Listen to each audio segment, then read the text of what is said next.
అయితే ఇక్కడ మీది భౌతిక శరీరము, మీదే సూక్ష్మ శరీరము. మీ గురువుగారికి సంబంధించినటువంటి కారణ శరీరంలో ఉన్నటువంటి జ్ఞానము, ఎన్లైట్మెంట్ మీకు ట్రాన్స్ఫర్ అయిందంటారా? డెఫినెట్గా. సో ఆ జ్ఞానము మీలోకి ట్రాన్స్ఫర్ అయిన తర్వాత బిఫోర్ మీరు లక్ష్మీనారాయణకి, తర్వాత లక్ష్మీనారాయణకి ఉన్నటువంటి వ్యత్యాసం ఏమిటి? ఆ యొక్క ట్రాన్స్ఫర్మేషన్లో జరిగినటువంటి పరిపక్వత ఏంటి, సంఘర్షణ ఏంటి? అందరూ ఇలాంటి ప్రశ్నలు మీరు చాలాసార్లు వేస్తూ అందరు సమాధానాలు చెప్పారు, నేను విన్నాను. కానీ నేను చెప్పేది ఏంటంటే నథింగ్, ఏమీ లేదు. నేనుగానే ఉన్నాను, ఆయనగానే ఉన్నారు. అది ఎలా సాధ్యమవుతుందంటే సబ్జెక్ట్ ట్రాన్స్ఫర్ అయిపోతే, అంటే మనం ఒక నాలెడ్జ్ని నేర్పిస్తే ఒకరికి, వాడు మనకు కోఆపరేట్ చేస్తాడు. సో నాలెడ్జ్ అనే అవగాహన స్థితిని నాలో డెవలప్ చేసి వదిలేశారు. చేస్తూనే ఉంటారనమాట. అది కంటిన్యూషన్ ప్రాసెస్ జరుగుతుంది. ఆ ప్రాసెస్లో మనకు కలిగిన దీనికి మా సబ్జెక్ట్లో కొంచెం శృతి స్మృతి స్ఫుర ప్రకటితము అని చెప్తాం. విశ్వంలో ఉన్న పరిజ్ఞానాన్నంతా మనం కనెక్ట్ చేసుకునే విధానం, దాన్ని తిరిగి అందించే విధానాన్ని మేము శృతి స్మృతి స్ఫుర ప్రకటితంగా చెప్తాం. అది మనలోనే జనరేట్ చేపించి మనలో నుండి సర్వవ్యాపకంలోనికి కనెక్టివిటీకి వస్తుంది. దానిని యోగం అంటాం. అయితే ఒక మనిషి సాధనా స్థాయిలో ఆటోమేటిక్గా ఒక్కొక్క మెట్టు ఎదుగుతున్నప్పుడు మీరన్న కనెక్టివిటీది ఏదో ఒక గురువు నుంచి యాదృచ్ఛికంగానో ఒక పరిస్థితి వల్ల ఆటోమేటిక్గా కనెక్ట్ అవుతుంది కదా, అది ఆటోమేటిక్గా జరిగే ప్రాసెస్సే కదా ఎన్లైట్మెంట్లో భాగంగా. దీని గురించి స్పెషల్గా ఎందుకు? డెఫినెట్గా ఇక్కడే అసలైన విషయం అర్థమవుతుంది. ఏ శివుని ఆజ్ఞ లేనిదే చీమైనా కుట్టదు అంటారు. సో ఒక గురు ఈశ్వరత్వాన్ని పొందిన ఓ గురువు యొక్క అనుసంధానాత్మకమైన అనుగ్రహం లేకపోతే ఇక్కడ ఏవి కదలవు, ఎవడు ముందుకు పోడు. సో ఆ కనెక్టివిటీ అనేది ఉండబట్టే ఇవి జరుగుతాయి. దీన్ని అందుకునేదానికి మనం చేసే ప్రయత్నమే ఆధ్యాత్మిక ప్రయత్నం. దీనికి ఏం సాధన చేయాలంటారు? అది ఏంటో తెలుసుకోవాలి అంతే. అది అండర్స్టాండ్ అవ్వాలంటే ఎలా? ఎస్, ఇది అసలైన పాయింట్. నేను అందరికీ చెప్తుంటా, ఆధ్యాత్మిక సాధన చేసేవాళ్ళు ఆధ్యాత్మిక సాధన ఎక్కడి నుండి చేయాలి అని ప్రశ్న వస్తుంది. ఎలా అర్థమవుతుందని. మనం పాంచభౌతిక దేహంలో ఉన్నాం. మనకు ఎల్లయ్య పుల్లయ్య వీళ్ళు వాళ్ళు ఎవరైనా మాట్లాడతాం, అమ్మ నాయన ఈ విశ్వంలో ఉండేవన్నిటిని మనం చూస్తాము, మాట్లాడతాం. కానీ మనం అర్థం చేసుకునే అంశాలను లోపలికి పోయే కొద్దీ డెఫినెట్గా ప్రతి ఒక్కరికి ఆధ్యాత్మిక పయనం యొక్క గొప్పతనాన్ని తెలియపరిచేది కలలో స్వప్నంలో మన యొక్క సూక్ష్మదేహం. మన రూపాన్ని మనం చూస్తున్నాం, కలలో చూస్తున్నాం. ఆ కలలో చూసిన రూపము మనకు అది పరిగెత్తే దానికి ఆయాసపడుతుంది, అది పడితే ఏడుస్తుంది, అది దానికి ఆనందం కలిగితే అది నవ్వితే ఆ కనెక్టివిటీ యొక్క భావ విన్యాసాన్ని మన పాంచభౌతిక దేహానికి ఒక స్పర్శాత్మకంగా ఒక అనుభూతి సారంగా మనకు అందిస్తుంది. ఇది మన ఆధ్యాత్మికానికి మొదటి మెట్టు. అంటే మన సూక్ష్మదేహ యానం జరుగుతూ ఉంది. మన సూక్ష్మదేహం యొక్క ప్రభావం, ఆలోచన విధానం మనకు తమో రజో సత్వగుణాలు అనే వాటిని మీద సృష్టి స్థితి లయాత్మకాలను అనుసంధానాత్మకం చేసి జీవన పయనం కొనసాగుతుంది అనేది మనం ఇక్కడ నుండి తెలుసుకోవాల్సిన అంశం.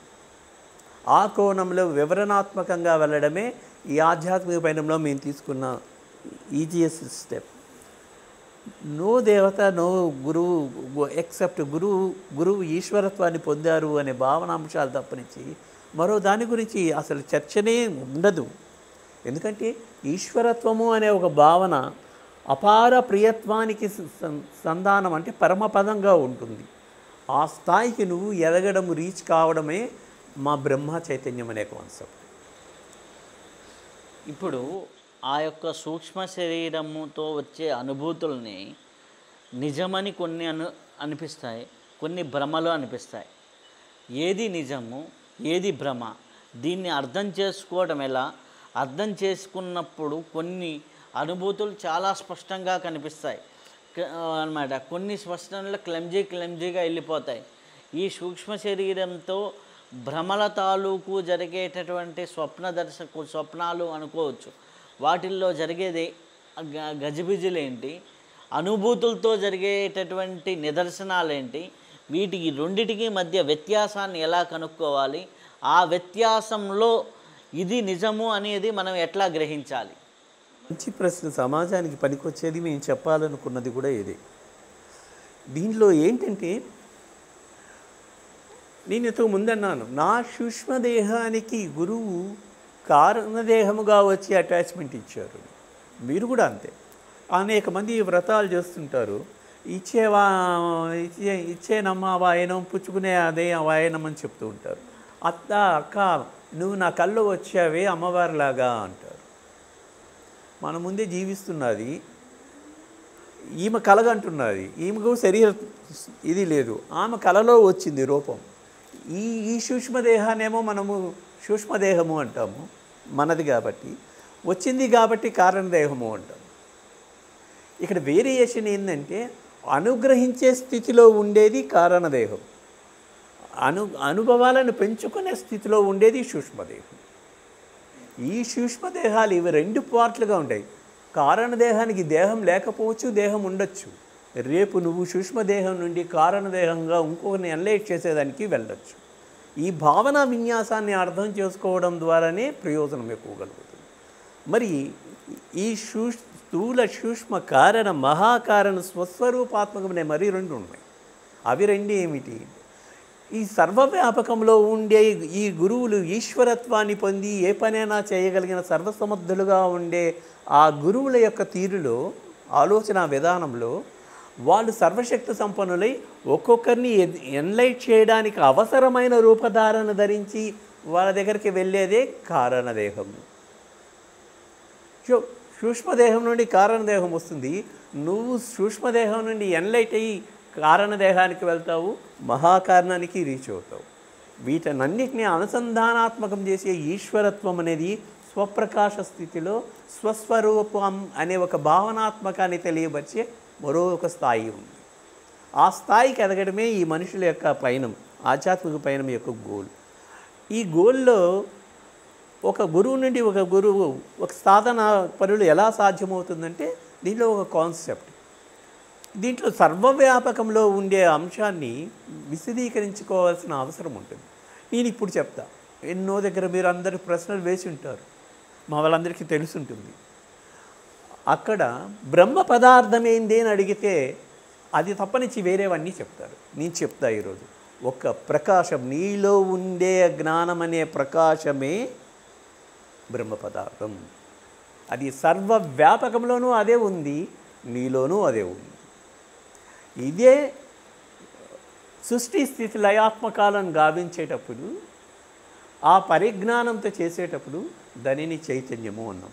బ్రహ్మ చైతన్యము కాన్సెప్ట్లో మన వినయ విశ్వాస భావోన్నత ప్రియత్వాత్మకంగా ఉండాలి. కాబట్టి శ్రీ గురు చరణం స్మరణం శరణం, శ్రీ గురు హంస మంత్ర తన్మయ చింతనం, ఇహపర సౌఖ్య కైవల్య పరమపదం. అంటే శ్రీ గురు అనే ఒక్క 3 అక్షరాలనే స్వలోని వెలుగు, చీకటిని పాలదోలే వెలుగు గురువు. ఆ గురువు అనేదే మన అంతరంగాలలో శ్వాస నిశ్వాసాత్మకంగా పాంచభౌతికం ఉంది కాబట్టి చేసేదానిలో ఆ మంత్రం మనకు తన్మయ చింతనం, దేహాన్ని మరిపించే స్థితి ఎప్పుడు కలుగుతుందో, నీకు స్థూలం అంటే ఏంది, సూక్ష్మం అంటే ఏంది, కారణం అంటే ఏంది, మహాకారణం అంటే ఏంది, స్వస్వరూపత్వం అనేది ఆ స్టేజెస్ని అన్నీ కూడా అది ఏకసంధానాత్మకం చేసి ఆ కోణాన్ని మనం, ఆ పయనాన్ని వినయ విశ్వాస భావనత ప్రియత్వాలతో, అంటే మన పర్సనాలిటీ డెవలప్మెంట్తో అది రీచ్ అయితేనే ఈ స్థూల సూక్ష్మ కారణ మహాకారణం అనే సర్వవ్యాపకంలోని స్వప్రకాశము, సర్వవ్యాపకము, సర్వజ్ఞత, సర్వశక్తి సంపద, స్థిత ప్రజ్ఞత, సాక్షణ్యత్వం, సచ్చదానందం, సాక్షణ్యత్వం అనే 7 పాయింట్లుగా అది ఉంటుంది.